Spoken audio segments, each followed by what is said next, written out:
रात्रीचे 1 वाजले होते. एक माणूस त्याच्या खोलीत एकटाच बसलेला होता. त्याच्या समोर एक कपाट उघडं होतं.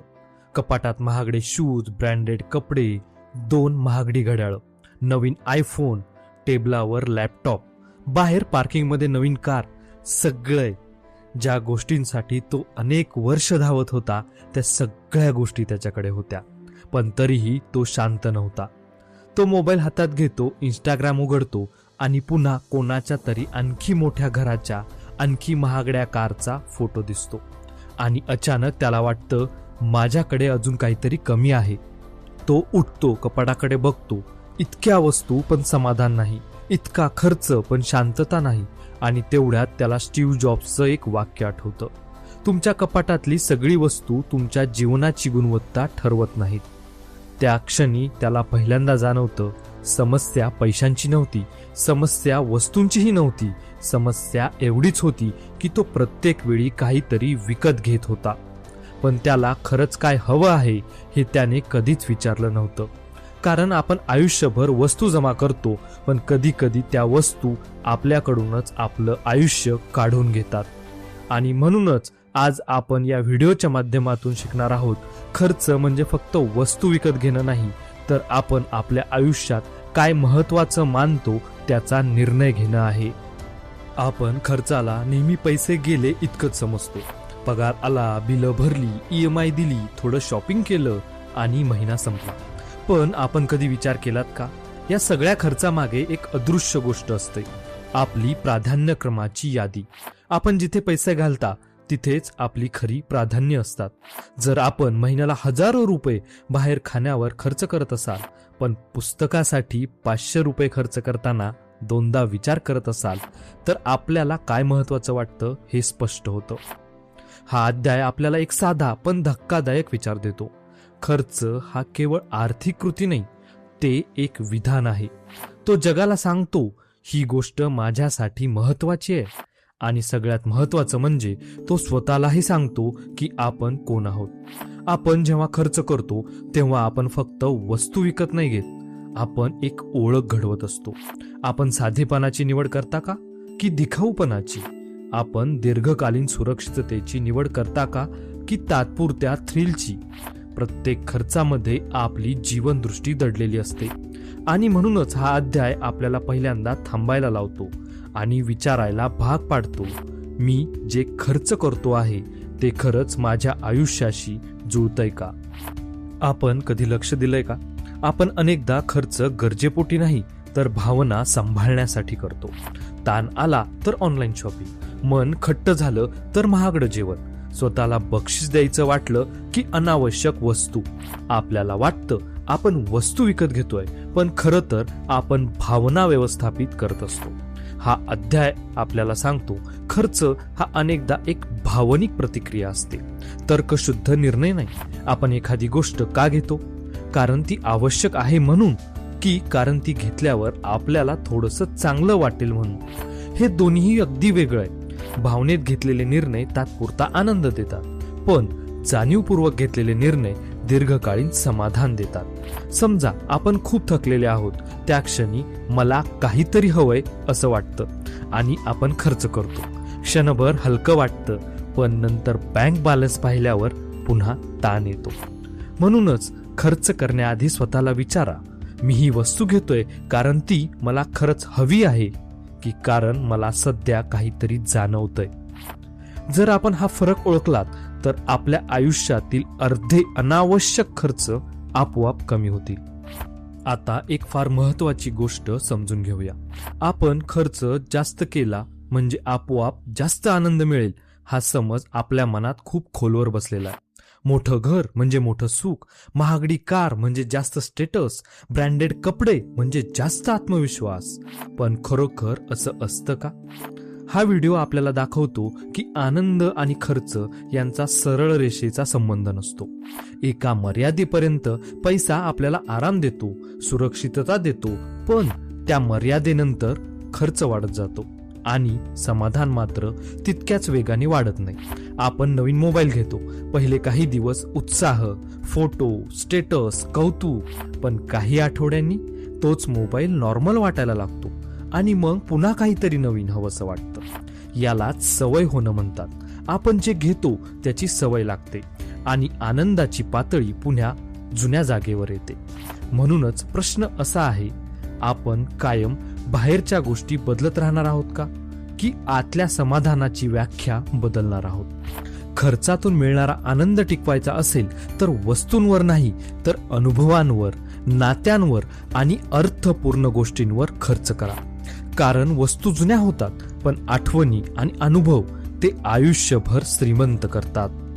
आता आपण एक महत्वाच्या संकल्पनेकडे वळूया, संधी खर्च. हा शब्द कदाचित थोडा तांत्रिक वाटेल, पण यामागची कल्पना खूप साधी आहे. आपण जेव्हा एखाद्या गोष्टीवर पैसे खर्च करतो, तेव्हा त्या पैशाने करता आलेली दुसरी गोष्ट आपण गमावतो. म्हणजेच प्रत्येक खर्च म्हणजे एक निवड, आणि प्रत्येक निवड म्हणजे एखाद्या दुसऱ्या संधीचा त्याग. समजा आपण 50,000 रुपये एखाद्या लक्झरी गॅजेटवर खर्च केले. त्या क्षणी आनंद मिळाला, पण तेच 50,000 रुपये जर गुंतवणुकीत घातले असते किंवा एखाद्या कौशल्याच्या कोर्समध्ये वापरले असते, तर कदाचित त्याच पैशातून भविष्यात मोठं मूल्य निर्माण झालं असतं. हा व्हिडिओ आपल्याला शिकवतो, खर्च फक्त आत्ता बघून करू नका, तो उद्याशी तुलना करून बघा. कारण जेव्हा खर्च करतो तेव्हा आपण फक्त वस्तू विकत नाही घेत, आपण आपल्या भविष्यातील शक्यतांवर परिणाम करत असतो. काही खर्च योग्य असतात कारण ते जीवन समृद्ध करतात. काही खर्च हे चुकीचे नसतात, पण वेळ चुकीची असते. म्हणून प्रत्येक वेळी स्वतःला विचारा, हा खर्च मला आनंद देतोय की तो माझ्या उद्याच्या स्वातंत्र्यावर परिणाम करतोय?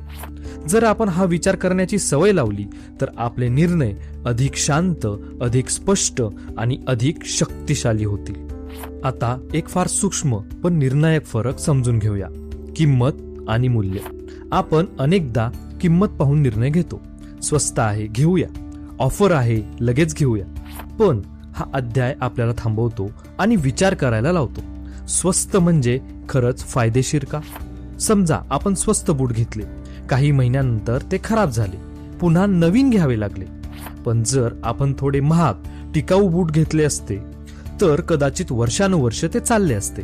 म्हणजे काय झालं? किंमत कमी होती, पण मूल्य कमी होतं. हा फरक समजणं अत्यंत महत्वाचं आहे.